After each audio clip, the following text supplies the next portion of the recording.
Bien, habíamos quedado la clase anterior en el análisis de la curva de demanda. Mm, Vamos a recordar muy brevemente de que esta curva de demanda, estamos viendo una parte de fundamentos, de los fundamentos de la teoría económica para poder entender un poco mejor qué es lo que vamos a hacer posteriormente cuando tengamos que hacer un estudio de mercado, por ejemplo, ¿no? Así que, bueno, hemos recordado de que hemos indicado de que los dos elementos fundamentales dentro de una economía, dentro del estudio de una economía, son la curva de demanda y la curva de oferta. Estábamos analizando la curva de demanda y habíamos indicado de que si bien son muchas las variables que pueden determinar la cantidad demandada, por ejemplo, la cantidad demandada puede depender del precio, podría depender de los gustos, podría depender de qué más, de las expectativas, podría depender de los ingresos o del precio de artículos relacionados con el bien o servicio que estamos analizando. Pero si mantenemos constantes todas las variables que influencian a la demanda, excepto el precio, entonces podríamos representar gráficamente una curva de demanda. En economía se suele decir esto, ceteris paribus, es una expresión latina que significa todo lo demás constante. Entonces, para simplificarnos un poco el análisis, pensemos de que todos los demás factores se mantienen constantes, excepto el precio. Y si esto es así, entonces es evidente de que a medida que el precio vaya aumentando, la cantidad demandada va a ir disminuyendo y viceversa, ¿no? Si el precio del artículo, del servicio que estemos analizando va disminuyendo, entonces la cantidad demandada va a ir aumentando. Esto es lo que da lugar a la denominada ley de la demanda, que estoy seguro que ustedes todos han escuchado hablar de la demanda, se habla de una manera bastante familiar, pero bueno, si quisiésemos expresarla a través de un gráfico, pues sería algo parecido a lo que estamos viendo. Evidentemente no tiene por qué ser una línea recta, podría ser una función curva, pero con una pendiente negativa, ¿no? Es decir, a mayor precio, menor cantidad demandada y viceversa. Si esa es una demanda individual, la que hemos visto anteriormente, claro, lo que nos estaría interesando sería saber cómo es la demanda de todo el mercado. En ese caso, lo que se puede hacer es ir sumando las demandas individuales. Entonces, estábamos en un ejemplo del helado, ¿no? Si ustedes se acuerdan, y supongamos que en nuestro mercado hipotético solamente existen dos agentes económicos que demandan ese helado. Por una parte Catalina y por otro lado Nicolás. Entonces, evidentemente los dos tendrán unas demandas diferentes, ¿no? Sus preferencias por el helado pueden ser que sean distintas, y entonces cada uno de ellos podría tener una propia curva de demanda. Si nosotros quisiésemos saber cuál es la curva de demanda de todo el mercado, por lo menos teóricamente sería tan sencillo como sumar de manera horizontal, ¿no? Si nosotros cogemos un precio, por ejemplo el de 2, sabemos que Catalina a ese precio tendría una cantidad demandada de 4 helados, no sé, 4 helados por semana, por mes, no importa en este momento. Mientras que Nicolás a ese precio solamente demandaría 3 helados, 3 unidades.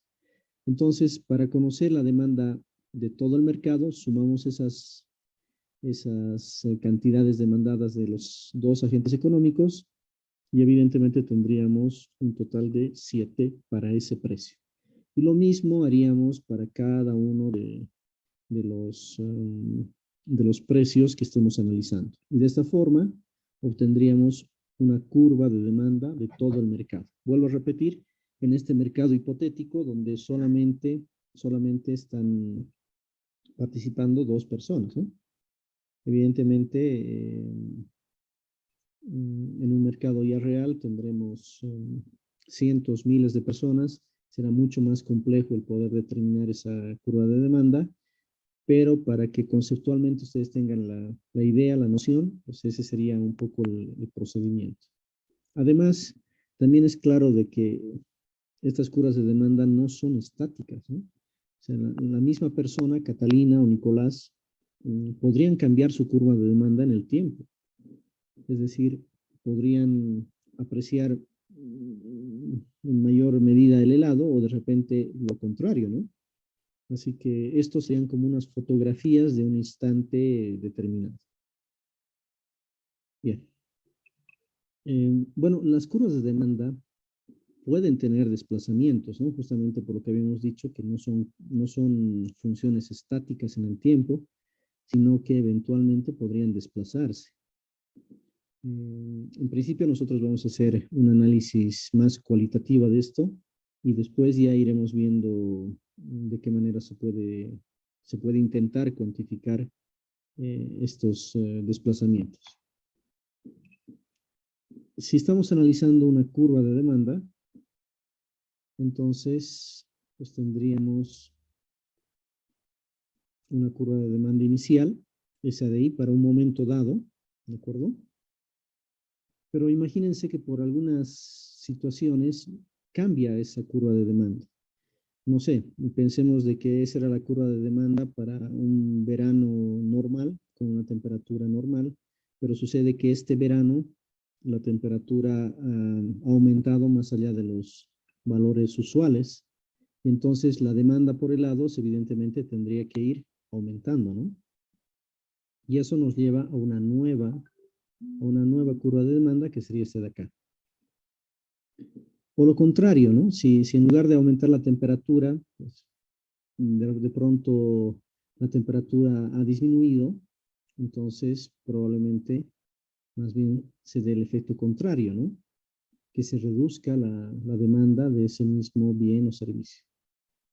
Tengamos esto, ¿no? Una reducción de la curva de demanda.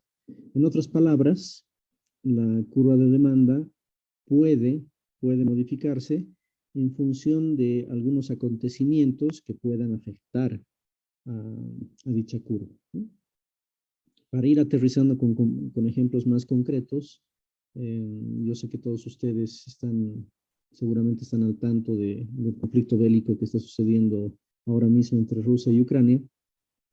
Y si estuviésemos pensando, mm, no sé, de repente, a ver, pensaremos en, en el armamento, ¿no?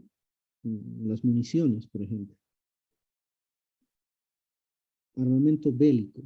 Si estuviésemos analizando el mercado del armamento bélico, ¿qué dirían ustedes sobre la demanda? ¿Estará antes de la guerra, antes del inicio de la guerra entre Rusia y Ucrania y después, será que la demanda, vamos a decir, internacional de, de los elementos bélicos es la misma o podría haber sido modificada? ¿Qué piensa?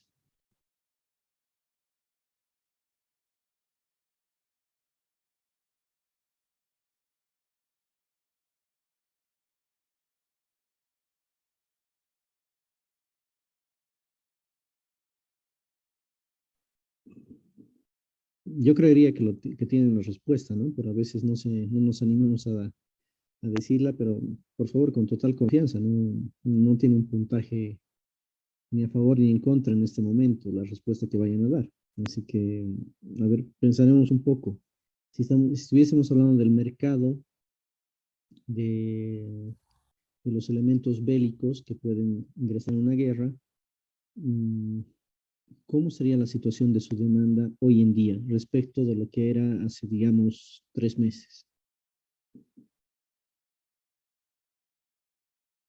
¿Habrá aumentado la demanda? ¿Se habrá mantenido constante? ¿Qué piensa? ¿O habrá disminuido la demanda? Aumentó la demanda, Inge. Gracias, Cintia. Aumentó la demanda, ¿no? Aumentó la demanda, no es porque, bueno, porque es un artículo que ahora se está necesitando en esos sectores. De hecho, creo que todos los países están un poco asustados, especialmente los que están cerca a Rusia, ¿no? Han habido amenazas, ustedes saben, incluso en países que normalmente eran neutrales, como como Suecia o como me parece que también Finlandia, eh, amenazas directas de Rusia, ¿no? En caso de que se adhieran a la OTAN. Entonces me imagino que esos países ya se han puesto en campaña para poder mejorar su armamento. Así que la demanda de este tipo de artefactos seguramente está ascendiendo, ¿no? O sea, las guerras, normalmente las guerras benefician económicamente a algunos países, ¿no? Mm, no sería una casualidad. Así que esa demanda podría aumentar. Y lo contrario, ¿no? También podrían haber algunos otros artículos que más bien su demanda vaya disminuyendo, ¿no? Si nosotros pensamos, por ejemplo, en la demanda de bienes inmuebles en Kiev, en la capital de Ucrania, pues estaríamos seguros que en este momento la demanda puede ser llegar a cero, ¿no? O sea, no debe haber gente que quiera ir y comprarse departamentos en una ciudad que está siendo bombardeada, ¿no?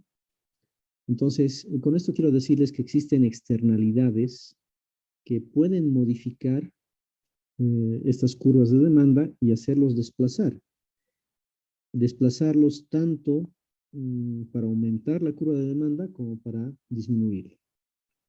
Los desplazamientos para incrementar esa curva, recuerden, son a la derecha, y los desplazamientos para reducir la demanda serían hacia la izquierda. Si nosotros tenemos una situación inicial que sería esta, si ganamos área, si yo entiendo el área como esta porción, ¿de acuerdo? Si ganamos área, es decir, si aumenta esta mi curva de demanda, si ganamos área, entonces está aumentando la demanda. Y lo contrario si es que disminuye, ¿no? Simplemente para que tengan tal vez un instrumento mnemotécnico para acordarse cómo serían los movimientos de la curva de demanda. Bien. Ahora empecemos a analizar de la misma manera como hemos analizado la demanda a la curva de la oferta. ¿De acuerdo? La curva de la oferta. La conducta de los vendedores se explica por la oferta, mientras que en la demanda habíamos analizado la conducta de los consumidores, de los compradores. Ahora nos ponemos la camiseta de vendedores y vamos a analizar cómo se puede explicar esa conducta de los vendedores. La cantidad ofrecida de un bien o servicio es la cantidad que los vendedores, y aquí quiero enfatizar, como seguramente también lo he debido hacer en el caso de la demanda, de los vendedores que quieren y pueden vender. Lo mismo que habíamos hablado en la curva de demanda, la cantidad demandada de un servicio es la cantidad que los compradores quieren y pueden comprar. Porque si no puede comprar, pues no entra dentro del mercado, ¿no? Y lo mismo acá, si ese vendedor no puede vender, tampoco entra dentro del mercado que estaríamos analizando. Bien, nuevamente vamos a ir analizando los factores determinantes, en este caso de la oferta individual, y como siempre, el factor más importante, el principal, es el precio. La cantidad ofrecida ahora aumenta cuando sube el precio y disminuye cuando baja, ¿no? Si nosotros vendemos algún artículo o algún servicio, imagínense que ustedes ya el día de mañana ya ingresan al mercado laboral de ingenieros civiles y por alguna razón vamos a pensar de que la demanda de ingenieros civiles pues aumenta muchísimo, ¿no? Y entonces el precio por hora de un ingeniero civil, pongámosle un precio, ¿no? El precio por hora de un ingeniero civil se incrementa. Está claro de que los ingenieros civiles van a querer trabajar más. Tal vez algunos que ya estaban dedicándose a otras actividades, que los hay varios también, ¿no? Yo conozco unos ingenieros que ya han dejado de trabajar en la ingeniería y se han dedicado a otras actividades económicas, tal vez más lucrativas. Pero de repente, si es que el precio por hora del ingeniero civil aumenta, de repente estarían interesados en retomar, ¿no? En aumentar. O las personas que normalmente trabajaban, no sé, 6 horas como ingenieros civiles, ahora estarían dispuestos a trabajar 8 o 10 horas o trabajar fines de semana, siempre y cuando el precio por hora se les incremente. Y lo contrario, si es que el precio por hora se cae, si por alguna circunstancia, no sé, hay demasiada oferta y poca demanda y el precio va cayendo, pues probablemente las personas que venden al final este servicio se sientan desincentivadas en continuar con esas labores y pues oferten menos horas de trabajo en el área de ingeniería. Bien, entonces esta actitud es bastante usual, es bastante normal, es una actitud razonablemente económica que realizan los vendedores y por tanto, como siempre se aplica, en economía se suele denominar a esto la ley de la oferta. Es decir, si aumenta el precio, se aumenta la cantidad ofrecida. Si baja el precio, se reduce la cantidad ofrecida. ¿Ok? Bien, eso sería el precio. Pero no solamente es el precio el factor determinante de la oferta, hay otros más, por ejemplo, los precios de los factores de producción, ¿no? Si nosotros seguimos con el ejemplo de un ingeniero, pensemos que ya es un ingeniero constructor y, bueno, tiene en su cabeza más o menos cuánto le cuesta realizar el metro cuadrado construido en un departamento, en una edificación, digamos, de 5 plantas, tiene una idea de cuánto sería el costo, pero si eventualmente suben los factores de producción, si eventualmente sube la mano de obra o suben los materiales de la construcción, pues probablemente este constructor se sienta desincentivado en seguir aumentando su oferta de trabajo, ¿no? Así que probablemente si es que suben los factores de producción, pues decida reducir su oferta. De pronto, pues contrata menos personal, retira personal, porque imagínense que, no sé, pues el 1 de mayo el gobierno decide aumentar el salario mínimo nacional en un 20% y hacer un incremento del 15%, ya no le es rentable, entonces decide prescindir de trabajadores, ¿no? Decide prescindir de trabajadores y ofertar menos cantidad de la que normalmente hubiera ofertado. Y eso solamente porque se han modificado los precios de los factores de producción. O a la inversa, ¿no? A la inversa, si de repente el gobierno da algunos incentivos a las empresas constructoras, les dicen que, no sé, que sus impuestos se van a reducir o que para pagar, ustedes saben que cuando hay impuestos, pues las empresas se pueden descargar con facturas, pero en el caso del IVA, del impuesto al valor agregado, solamente son facturas dentro del rubro. Si el gobierno decide que valgan todo tipo de facturas, en realidad eso sería un incentivo a las empresas constructoras y probablemente ellos quisieran pues ofrecer más, ¿no? Construir más. Así que el precio de los factores de producción, en la teoría de la economía clásica, los factores de producción eran el capital, el trabajo y la tierra, ¿no? Porque cuando se originaron las primeras ideas ya más concretas sobre la teoría económica, estábamos en una época más bien agrícola, donde un componente de la riqueza importante era el tener tierras para poderlas producir, ¿no? Para poder tener plantaciones. Capital siempre ha sido necesario, no solamente desde el punto de vista de la liquidez, es decir, de dinero en efectivo, que eso sí es importante, pero también capital podrían ser activos que se pudiesen tener, ¿no? Si ustedes quieren tener una, no sé, digamos, 5 compañeros de ustedes se asocian para crear una empresa constructora, uno pone $10,000, pero la otra persona, en lugar de poner $10,000, pues coloca activos fijos, ¿no? De repente tiene, qué sé yo, tiene maquinaria, tiene unas hormigoneras, puede también funcionar eso como capital. Trabajo, que es el otro factor de producción clásico, siempre es necesario, por lo menos hasta el momento, para producir un bien o servicio, todavía se necesita de la presencia del trabajo del hombre. Probablemente en un futuro cercano ya solamente se necesitarán robots, pero de momento de momento, en la mayor parte de los casos, aunque estamos en una transición, ¿no? Si ustedes se dan cuenta, ya estamos en una transición. Hay algunos sectores en los cuales es más fácil que una máquina pueda hacer el trabajo de un hombre, ¿no? Desde el momento que se ha empezado a llevar adelante esta revolución industrial, pues eso es lo que se ha intentado siempre, ¿no? De intentar automatizar todos los procesos que sean posibles. No sé, simplemente por dar un ejemplo, ustedes ya ven que la política de todos los bancos, aunque no lo digan abiertamente, lo dicen desde otro punto de vista más tecnológico, si ustedes quieren, pero en el fondo, el hecho de incentivar a sus usuarios a no ir a un banco físicamente, sino de hacer todas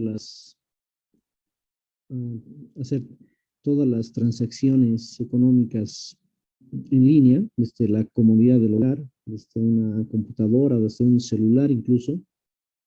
En el fondo, pues lo que está intentando es automatizar ese proceso y prescindir de la mano de obra, ¿no?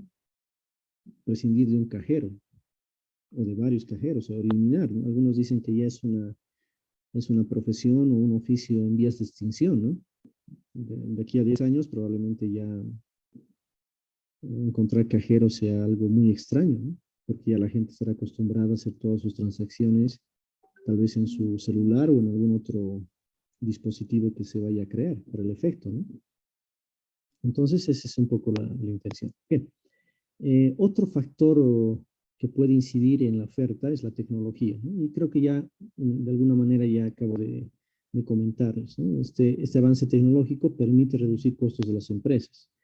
Evidentemente que si el banquero decide invertir en tecnología, por ejemplo, en esta que estamos hablando de automatizar todos los procesos de las transacciones, pues es un beneficio a muy corto plazo para ellos, ¿no? Porque tener un personal implica, al menos en nuestro medio, en nuestro país, que debe ser uno de los países de la región, casi me animaría a decir el país de la región de Latinoamérica, que mayores beneficios sociales tiene un trabajador que esté de planta, ¿no?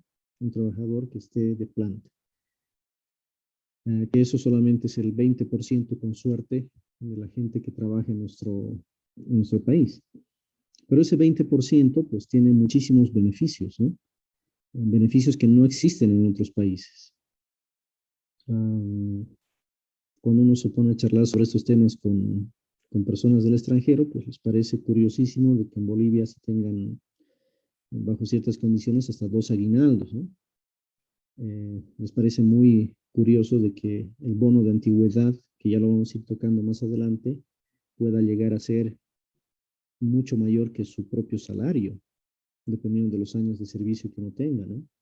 Además de algunos otros beneficios que ya son un poco más comunes, como beneficios en el orden de salud o beneficios para obtener una jubilación medianamente digna, etcétera. Y hay otros tantos beneficios, ¿no? El hecho de los bonos de maternidad, por ejemplo, eh, también son beneficios que tienen las personas que trabajan en planta, pero bueno, esas cosas las vamos a ir viendo más adelante. Entonces, en ese sentido, pues las empresas, seguro que en lo que puedan, las empresas privadas estoy hablando, me imagino que van a querer invertir en tecnología para reducir costos. Tal vez en nuestro ámbito de ingeniería, bueno, también se ve eso, ¿no? También se está ya intentando hacer eso, se va aplicando cada vez más tecnología. El aplicar más tecnología normalmente implica reducir personal, así que eso es beneficioso para una empresa, ¿no?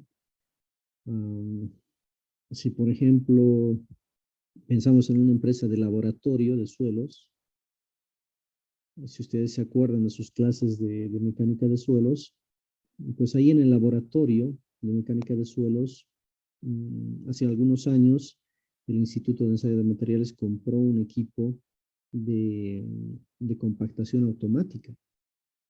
Entonces, con ese equipo ya no se necesita tener una persona que esté dándole al martillo de compactación, sino ya tendríamos una máquina. O si quisiésemos hacer una granulometría, pues también podríamos comprar una máquina cribadora automática en lugar de tener al personal haciendo ese trabajo. Todavía en estos ámbitos estamos en proceso porque los costos, como nosotros no producimos esos equipos, entonces los costos suelen ser bastante elevados y por lo menos en un corto plazo no compensan el ahorro que se puede tener frente a un trabajador, ¿no? Así que todavía estamos en ese proceso. Y el cuarto factor determinante podrían ser las expectativas, que siempre son importantes. La cantidad ofrecida por las empresas hoy puede depender de sus expectativas sobre el futuro, ¿no? Y eso voy a volver otra vez al ejemplo que hace un momento había hecho. Ahora estamos del lado de la oferta, ¿no? Del lado de la oferta.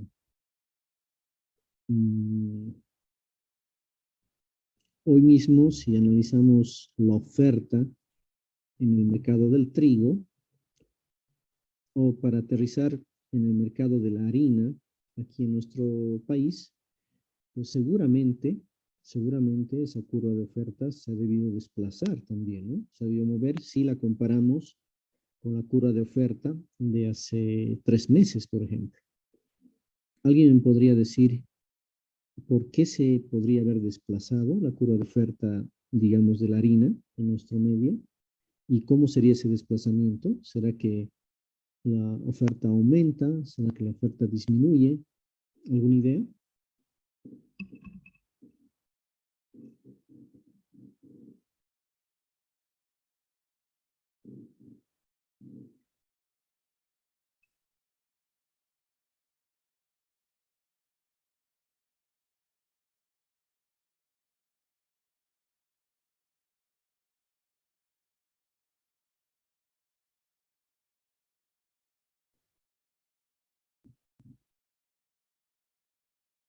Ingeniero, ¿Alguien? Sí, adelante. Miguel Ángel, sí, adelante. bueno, en este caso, como se habla tanto de lo que es la guerra entre Ucrania y Rusia, eso es algo que está influyendo, hasta donde tenía entendido, porque ellos eran productores de trigo. Entonces, existiría una menor oferta, por un lado quizás, porque estos países están en conflicto. Y, y bueno, eso sería un punto de vista, Inge. Sí, correcto. No, estás en lo correcto, ¿no? Justamente yo tampoco estaba muy enterado, pero a raíz de estos conflictos nos hemos enterado de que Rusia y Ucrania habían sido de los productores mundiales de trigo más importantes, ¿no? Y eso ha movido el mercado del trigo a nivel internacional.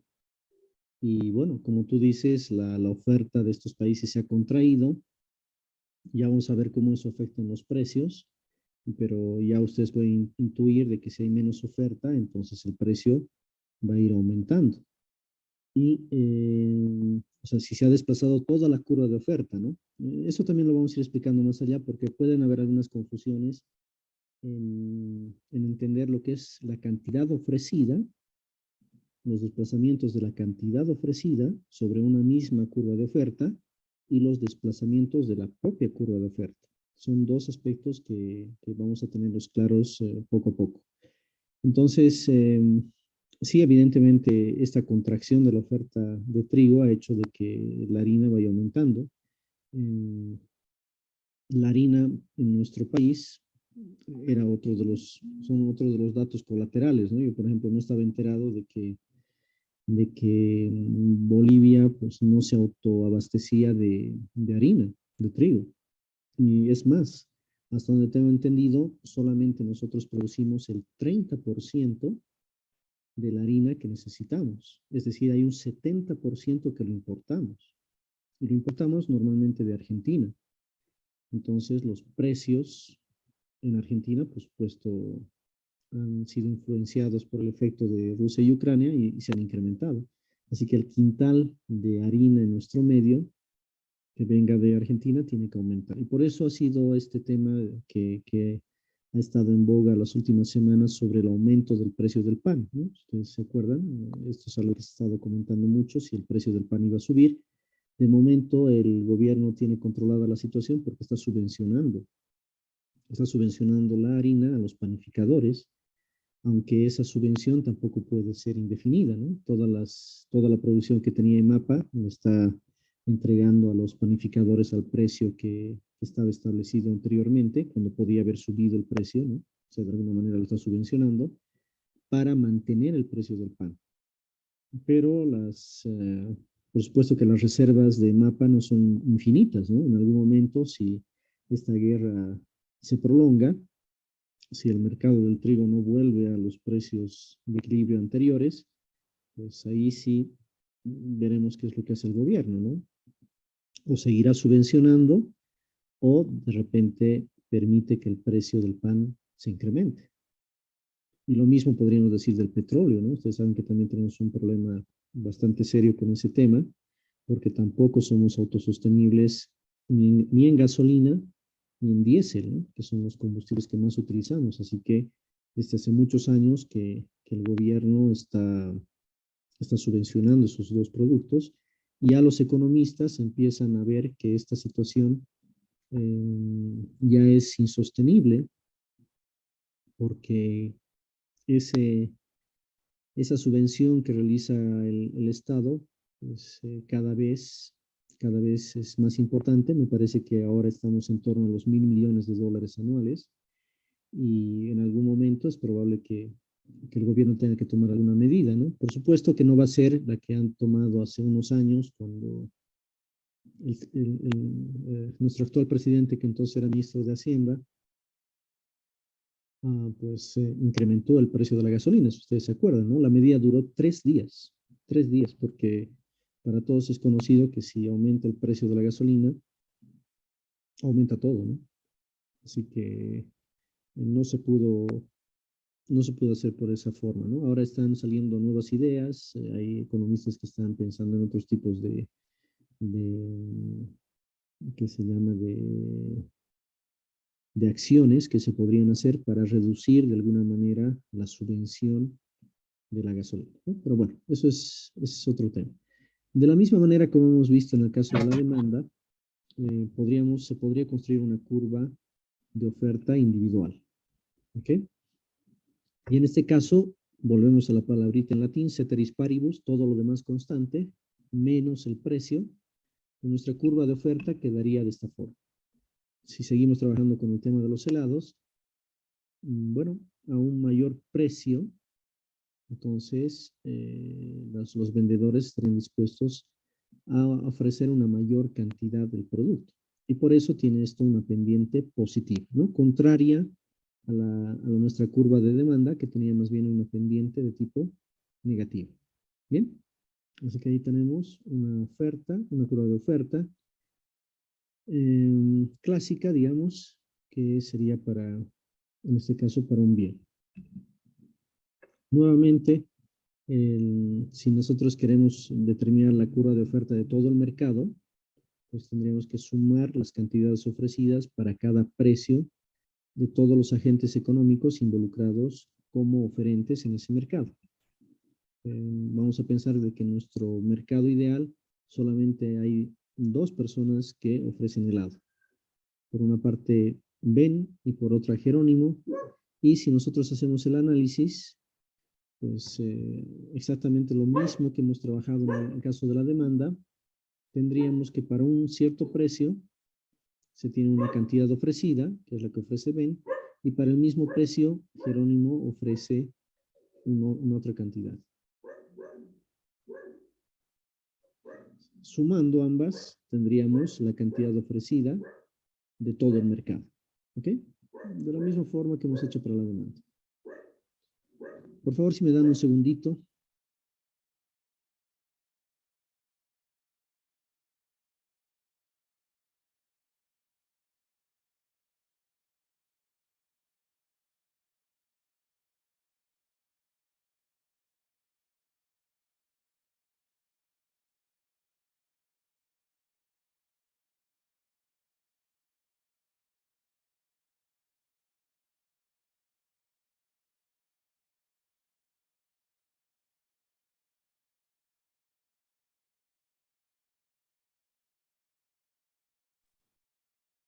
Ok.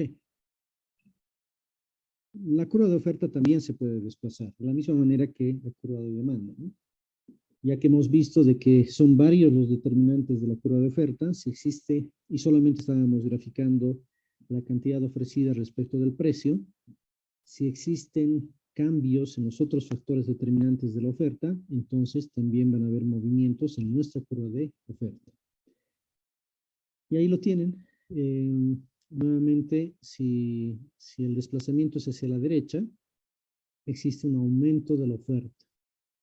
Y si es hacia la izquierda, pues hay una disminución de la oferta, de toda la curva, ¿no? Porque aquí tal vez aprovecho de explicar un poquito.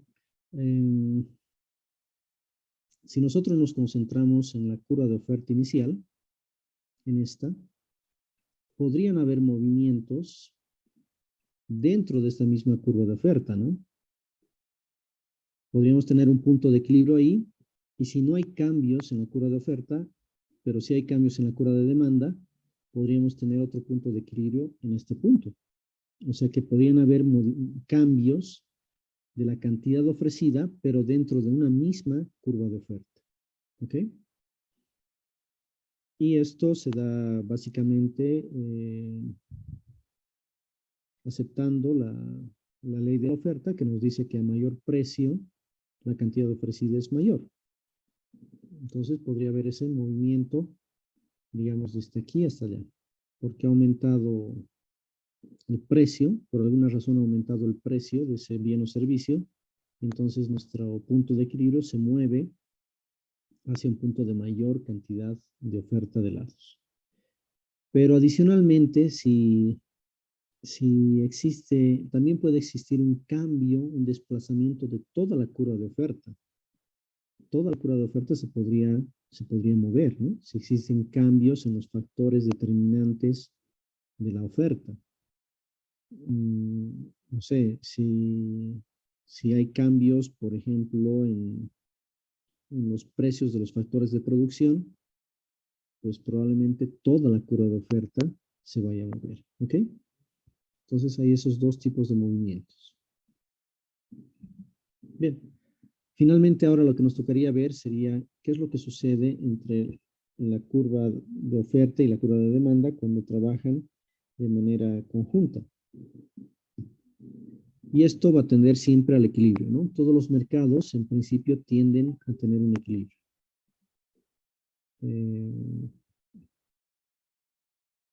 Por favor, un segundito.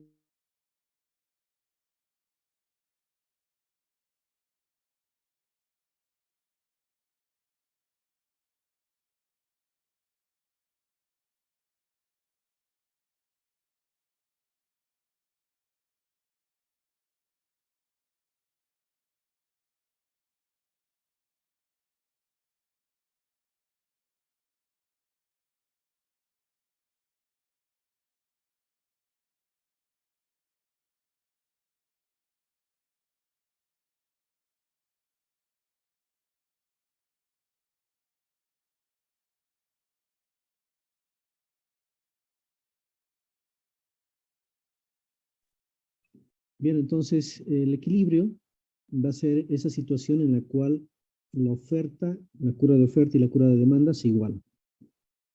Y el precio al que se cortan esas dos curvas va a ser el denominado precio de equilibrio. Mientras que la cantidad la vamos a denominar la cantidad de equilibrio. Esa cantidad de equilibrio, fíjense que es la cantidad en la cual tanto la cantidad y el precio son dos componentes en los cuales los consumidores y los vendedores se han puesto de acuerdo. Se han puesto de acuerdo sin que medie ningún compromiso por escrito, sin que, qué sé yo, hayan firmado un contrato, sin que hayan hecho negociaciones. Simplemente se ha dado así, por las denominadas fuerzas de la demanda y la fuerza de la oferta, ¿no?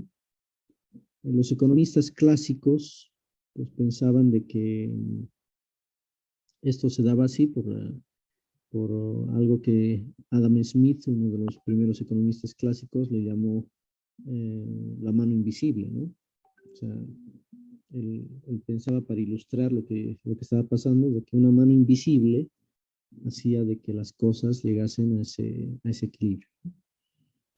Bueno, pero la realidad es que sí, los mercados llegan a un equilibrio. Un equilibrio que, vuelvo a repetir, no necesariamente tiene que ser permanente. Más bien todo lo contrario. Lo normal es que ese equilibrio vaya modificándose. Piensen ustedes en el precio del pan, por ejemplo. En este momento vamos a pensar que está a 50 centavos y ese es nuestro equilibrio desde ya hace varios años, ¿no? Pero si pensamos en el precio del pan hace 10 años, pues probablemente no era 50 centavos, de repente era 30 centavos, o era 20, o antes era 10 centavos, ¿no? Estaba en otro punto de equilibrio. Hoy en día, bueno, el precio de equilibrio son esos 50 centavos y el día de mañana podría ser de que aumenten por las razones que ya hemos comentado hace un momento. Entonces, ese punto de equilibrio hay que tomarlo como lo que es una situación en un momento dado, ¿no? Como una fotografía del momento, pero que es susceptible de cambio. Bueno, la conclusión en este punto de equilibrio es de que al precio de equilibrio, fíjense, la cantidad del bien que los compradores quieren y pueden comprar, es decir, los compradores, los consumidores que están dentro del mercado, es exactamente igual a la cantidad que los vendedores quieren y pueden vender. ¿Ok? Entonces, en ese punto han igualado sus dos, digamos, se han igualado las actitudes tanto de los compradores como de los vendedores y han llegado finalmente a ese punto de equilibrio, que gráficamente sería esto de acá. Eso sería gráficamente. Si me dan un segundito otra vez.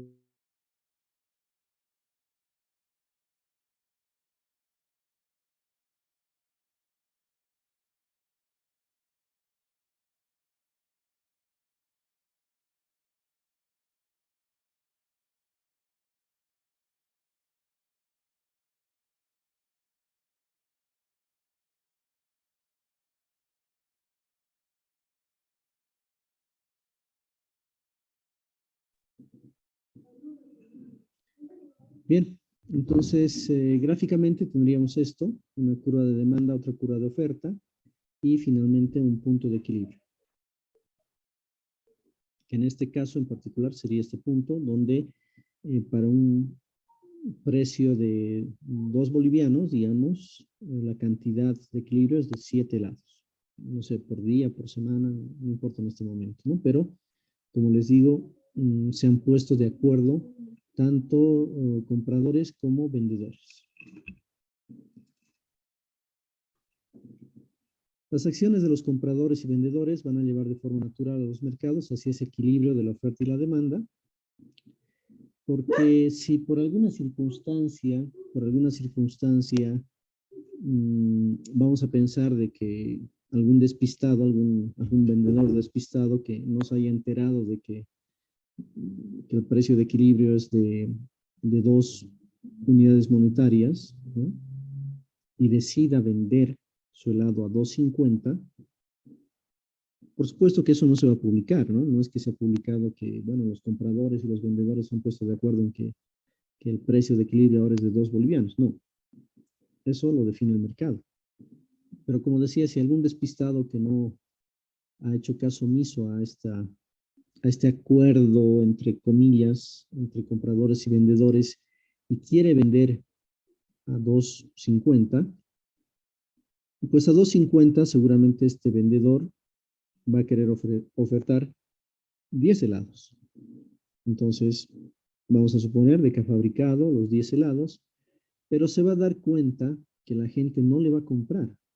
Y a lo sumo le va a comprar solamente 4 helados. Es decir, que ha habido aquí un excedente, ¿no? Un excedente que ha hecho que no pueda vender todos los helados que quería vender este vendedor. Y eso mismo va a hacer de que poco a poco el vendedor tenga que reducir su precio y por tanto también reducir su cantidad ofrecida, de tal manera que los compradores más bien van a ir aumentando la cantidad demandada a medida que el precio va disminuyendo y finalmente nuestro vendedor va a llegar otra vez al punto de equilibrio. ¿Ok? O sea que las fuerzas del mercado van a hacer de que se retorne a ese punto de equilibrio inicial. O al revés, si el vendedor igual, un vendedor un poco despistado, pues no se ha enterado que el precio estaba a 2 bolivianos y está queriendo vender a 1.50. Bueno, vendiendo a 1.50, él produciría, vamos a pensar, esos 4 helados. Pero dado que los demandantes han visto que ese precio es bastante favorable, pues quieren comprar más helados. Ellos a ese precio quisieran comprar 10 helados y lo que se va a dar cuenta el vendedor, en todo caso, va a ser es de que apenas saque a vender sus helados, estos se le van a acabar muy rápidamente. Y evidentemente eso le va a dar la pauta al vendedor para querer aumentar el precio y aumentar la cantidad producida. Mientras que los compradores van a estar en la acera opuesta y a medida que se vaya subiendo el precio, pues van a decidir comprar menos, hasta que finalmente, nuevamente, se encuentre un nuevo punto de equilibrio. Bueno, como ven, esto es lo que sucede, algo así muy simple lo estamos mostrando acá, pero es más o menos lo que sucede en cualquier tipo de mercado competitivo de bienes o servicios. El día de mañana, cuando ustedes empiecen a trabajar, pues, habría que preguntar a sus colegas, a sus compañeros que han salido antes, cuál es, por ejemplo, el precio de un ingeniero civil junior. ¿Cuánto estarían dispuestas a pagar las empresas privadas, vamos a suponer, ¿no? Que es donde ahí hay más, funcionaría mejor esto de la oferta y la demanda, porque si es una empresa pública, si tiene, ahí pueden haber otros factores extras, ¿no? Que si tiene favores políticos, si tiene algún conocido en alguna empresa pública, que si no sé qué, bueno, ahí eso puede distorsionar el mercado, ¿no? Un ingeniero junior de repente está ganando más que un ingeniero senior, pero ya son por otros motivos, ¿no? Pero si pensamos solamente en el ámbito privado, sería interesante que ustedes vayan averiguando cuánto es más o menos lo que las empresas privadas suelen pagar a un ingeniero civil, ¿no? Porque si no lo saben, vamos a pensar de que, no sé, por dar cualquier valor, pensemos de que un ingeniero civil recién graduado pues, recibe 3.000 bolivianos mensuales. Y si ustedes van a la entrevista de trabajo y cuando les pregunten, ¿usted cuánto quiere ganar? Ustedes dicen 5.000, pues ya están fuera del mercado, ¿no? Van a tener que ir varias veces a hacer varias entrevistas de trabajo hasta que se den cuenta que ese precio era demasiado alto. O al revés, ¿no? Si ustedes dicen 2.000, pues inmediatamente la empresa los va a contratar y se van a dar cuenta que, que los están explotando y que podían haber tenido un mejor salario, ¿no? Entonces, en cualquier tipo de mercado, pues la situación siempre va a intentar tender a ese equilibrio, ¿no? A ese equilibrio en cuanto a precios y cantidades. Muy bien. ¿Dudas, consultas hasta acá? Bueno, veremos este tema más. Nos dice que, esta es un poco la explicación de los gráficos anteriores. En caso que el precio del bien sea superior al precio de equilibrio, existiría un exceso de oferta, lo que hemos hablado. Y cuando se produce esto, los vendedores responden bajando sus precios. Y si ocurre lo contrario, ¿no? Si el precio del bien es inferior al precio de equilibrio, más bien existiría un exceso de demanda. Y cuando se produce esto, los vendedores responderán subiendo sus precios hasta que el mercado alcance nuevamente su equilibrio. Así que en la mayoría de los bienes y servicios que se van transando en una economía, pues va a suceder esto, ¿no?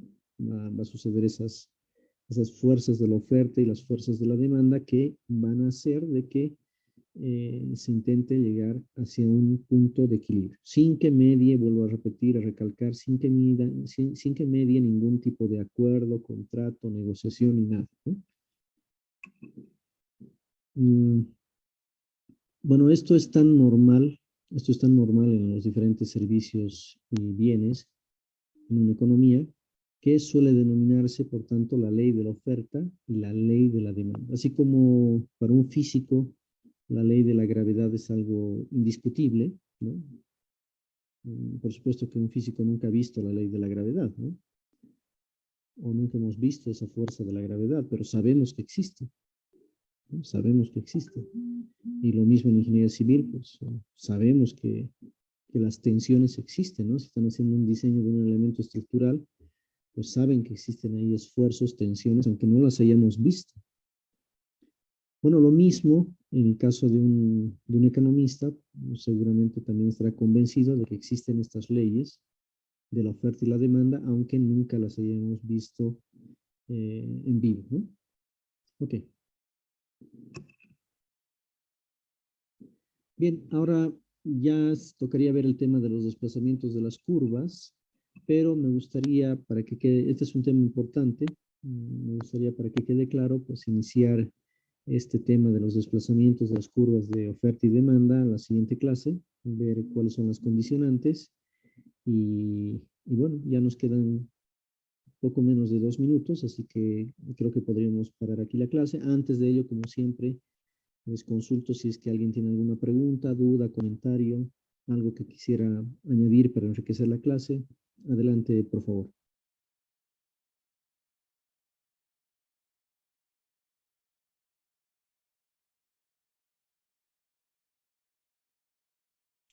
Ingeniero, Sí, adelante, Carlos. ¿puede que un producto, al ser incrementado su precio, arrastre consigo a los otros productos sus precios eh, hacia arriba? Sí, buena pregunta.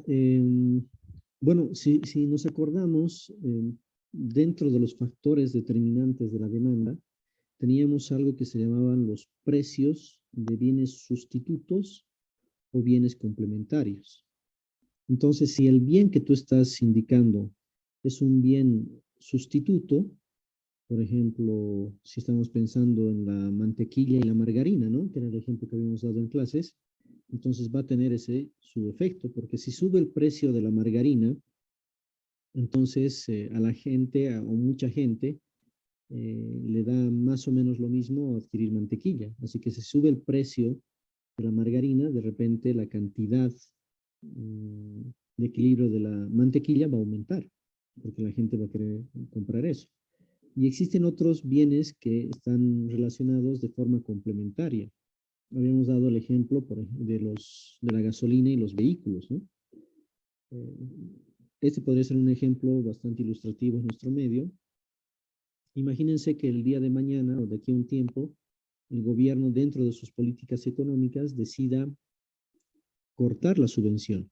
No voy a exagerar, cortar la subvención que hay de la gasolina y pensemos de que la población no va a responder con marchas, huelgas, paros, etcétera, sino que va a responder dándose cuenta que la realidad es de que las subvenciones son demasiado altas, ¿no? ¿Qué va a pasar? Si el precio de la gasolina sube, como los automóviles son complementarios, lo más probable es de que el punto de equilibrio en cuanto a la cantidad vendida de vehículos se desplome, ¿no? La gente ya no va a querer comprar más automóviles a gasolina si el precio de la gasolina va aumentando, ¿no? Probablemente ahí más bien otro tipo de bienes se salgan beneficiados, ¿no? Si hay una empresa en Cochabamba que produce vehículos eléctricos, ¿no? Entonces, de repente se dispara la venta de los productos eléctricos, porque ya no están indexados al precio de la gasolina. Entonces, sí puede existir esos tipos de fenómenos, Carlos, dependiendo de que exista o no esa complementariedad o exista o no ese grado de sustitución entre dos bienes o servicios.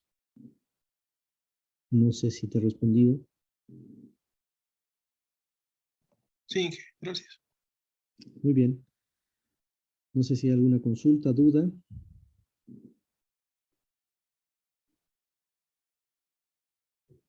Bien, entonces voy a parar la grabación.